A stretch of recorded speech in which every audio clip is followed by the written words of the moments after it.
Assalamualaikum warahmatullahi wabarakatuh. Perkenalkan, nama saya Nur Melinda. Saya dari lokal MD21C2 dengan nomor induk mahasiswa 210104030047. Dan tujuan saya membuat video kali ini yaitu untuk memenuhi tugas mata kuliah aplikasi komputer, yang dimana tugas ini diampu oleh dosen pengampu Bapak Surya Eka Priyanata, SPDI MCS. Oke guys, jadi kali ini saya akan membahas tentang hal unik yang ada di Kabupaten Kota Baru tersebut. Tetapi bukan dari tempat wisata ataupun tempat yang indah yang biasanya banyak sekali orang kunjungi di Kabupaten Kota Baru. Akan tetapi hal yang akan dibahas yaitu tentang kemistisan dan cerita-cerita aneh ataupun gaib yang ada di Kota Baru tersebut. Pastinya cerita ini tuh sudah beredar sangat banyak dan sangat luas sekali.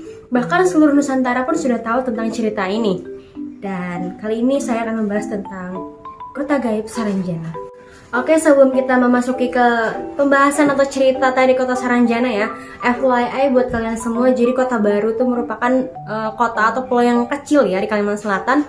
Dan di situ maskot dari Kota Baru tersebut ikan saijaan yang menjulang tinggi di siring pantai Kota Baru.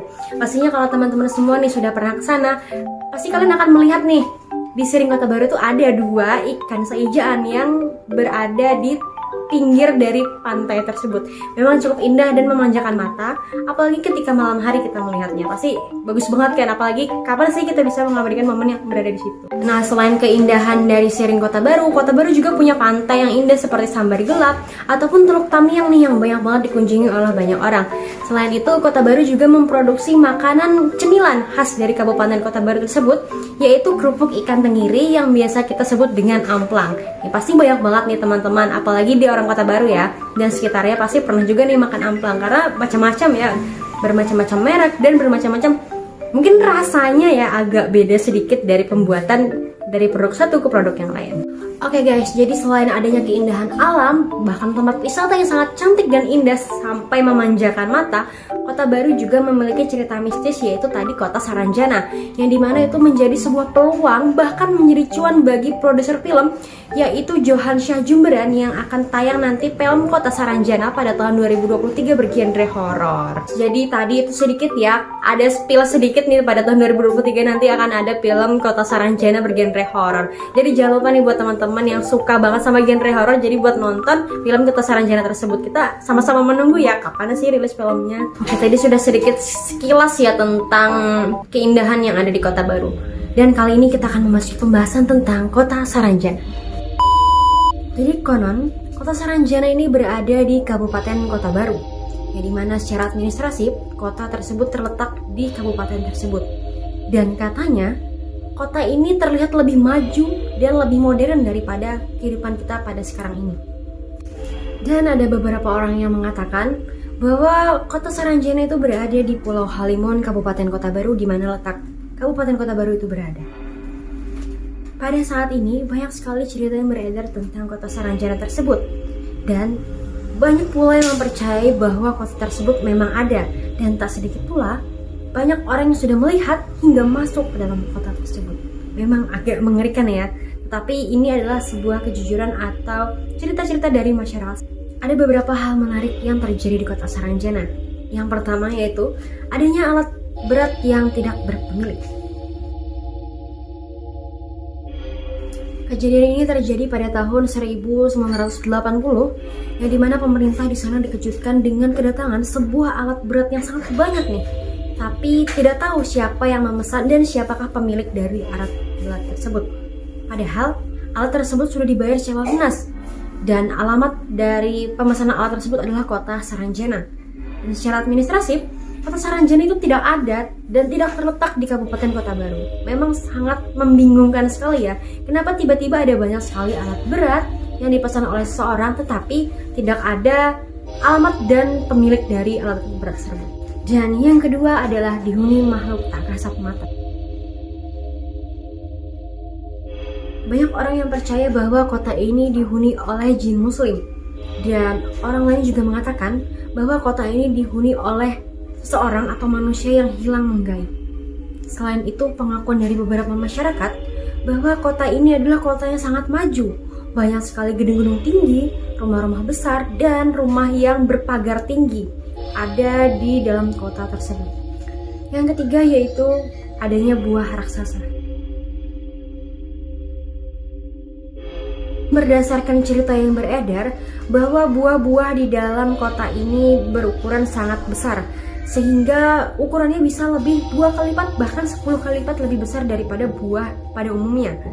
Akan tetapi, jika buah tersebut kita ambil dari kota tersebut dan kita bawa ke dunia nyata, maka buah itu akan berubah menjadi ukuran seperti semula, yaitu ukuran normal. Memang agak aneh ya, kenapa barang-barang atau buah-buah sayuran di sana bisa berukuran lebih besar daripada di dunia nyata. Padahal ukurannya memang pada normalnya tidak seperti itu. Agak membingungkan dan sangat misterius. Yang keempat yaitu dihuni oleh penduduk yang cantik dan gagah. Menurut cerita yang beredar bahwa penduduk di kota Saranjana itu memiliki paras yang rupawan, sangat gagah dan sangat cantik. Dan mereka pun di sana bila berkomunikasi menggunakan bahasa Banjar serta memiliki sifat yang sangat ramah seperti manusia pada umumnya. Konon, ketika ada manusia normal yang masuk ke kota tersebut, mereka akan sulit kembali lagi ke dunia nyatanya. Karena apa? Karena mereka sangat takjub dengan keindahan kota yang ada di sana. Memang sangat beda sekali ya, saking indahnya kota tersebut dan perbedaannya sangat signifikan dengan kita di dunia nyata. Dan yang kelima atau yang terakhir yaitu terdengarnya suara-suara aneh pada malam hari. Dan teman-teman, jika kalian semua beruntung ketika berada di Kabupaten Kota Baru, kalian bisa mendengarkan suara-suara aneh pada malam hari. Padahal kondisi jalanan sedang sepi, apalagi tengah malam ke atas ya. Pasti kondisi jalanan sangat sepi dan tidak ada kendaraan yang lalu lalang. Tetapi jika kalian beruntung tadi, kalian bisa mendengar suara-suara aneh seperti kendaraan lalu lalang ataupun bisa juga mendengar suara alunan musik. Dan memang agak menyeramkan sih ya, karena tiba-tiba aja kenapa malam-malam ada suara musik, kenapa malam-malam yang sepi banget kendaraan lalu lalang, kan agak aneh. Selain kelima kasus yang sudah terjadi dan kusebutkan tadi, ada juga kasus lain yang menimpa sebuah kapal feri yang diangkut dari Pelabuhan Stagen ke Tanjung Serdang. Saat itu memang banyak sekali penumpangnya yang ada di kapal feri tersebut. Tetapi setelah sampai ke Tanjung Serdang di Tanah Bumbu, penumpangnya sedikit aja, padahal banyak, dan orang-orang di sana pun kaget. Kenapa tiba-tiba orangnya sedikit, padahal yang masuk di dalam kapal tersebut tuh banyak. Itu mereka beranggapan bahwa ada beberapa orang dari kota Saranjana tersebut ikut naik kapal tersebut mau ke pelabuhan feri. Jadi beberapa orang menganggap itu mereka yang ingin nyebrang. Jadi memang agak lucu dan agak aneh ya, kenapa tiba-tiba orang banyak jadi sedikit. Kisah unik dan mistis lainnya juga terjadi oleh band papan atas di Indonesia yang sedang manggung di Kabupaten Kota Baru tersebut. Padahal tiket yang dijual itu habis sebanyak 7.000 tiket. Tetapi saat mereka manggung, mereka melihat ada lebih banyak dari 7.000 orang yang nonton konser tersebut. Dan perkiraan perhitungan itu lebih dari 13.000 orang yang datang untuk melihat konser tersebut. Mereka melihatnya dari atas panggung itu banyak sekali orangnya. Tetapi saat mereka turun dari panggung, melewati satu pintu akses saja, mereka melihat lagi kenapa orangnya tiba-tiba menjadi sedikit. Padahal mereka pas naik ke atas panggung melihat lebih banyak sekali seperti lautan manusia yang ada di konser tersebut. Mungkin itu orang-orang dari Saranjana yang ingin melihat konser tersebut, jadi agak serem sedikit sih ya, tiba-tiba banyak terus berkurang jadi sedikit. Teman-teman, jadi itulah tadi sedikit ya cerita tentang kota Saranjana yang ada di Kabupaten Kota Baru. Mungkin ini ceritanya sedikit agak seram, tapi ini bisa menjadi pengetahuan tambahan nih bagi teman-teman semua yang ingin berkunjung ke Kota Baru dan ingin tahu hal-hal mistis sedikit dari Kabupaten Kota Baru tersebut. Pada kali ini saya akan membacakan ayat-ayat tentang jin yang memang tadi saya sudah sebutkan sedikit bahwa kota Saranjana itu dihuni oleh jin muslim yang kata masyarakat setempat tadi. Dan di sini saya membacakan yaitu pada surah Al-Jin ayat 11 yang artinya, dan sesungguhnya di antara kami jin adalah orang yang soleh dan ada pula kebaikannya. Kami menempuh jalan yang berbeda-beda. Lah tadi arti dari surah Al-Jin. Dan maksudnya dari situ adalah jin yang menempuh jalan berbeda-beda, yaitu jin Islam, yang dimana mereka mengerjakan amal soleh dan taat kepada Allah. Tetapi ada pula sebaliknya, jin yang lain jin Islam, tetapi jin kafir. Itu mereka tidak beriman kepada Allah, ingkar kepada Allah, sehingga mereka ada juga yang disebut dengan jin fasik.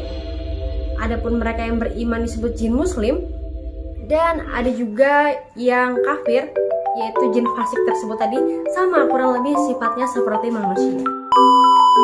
Oke teman-teman, itu tadi ya cerita sedikit tentang kota Saranjana. Semoga yang aku sampaikan ini dapat menambah semangat kita nih untuk mengetahui macam-macam kisah mistis dari Kabupaten Kota Baru. Dan aku juga memohon maaf apabila ada kesalahan baik yang disengaja maupun yang tidak sengaja dalam penyampaian videoku ini. Saya ucapkan kepada Bapak Surya Eka yang sudah memberikan tugas video seperti ini, karena dapat memberikan saya pengetahuan yang baru tentang sejarah atau cerita-cerita unik dari Kabupaten Kota Baru. Dan saya juga berterima kasih kepada teman-teman yang sudah menonton video saya sampai habis. Semoga yang saya sampaikan bisa menghibur teman-teman semuanya. Dan saya ucapkan terima kasih juga kepada kelompok saya yang sudah mau membantu dalam proses pembuatan video ini.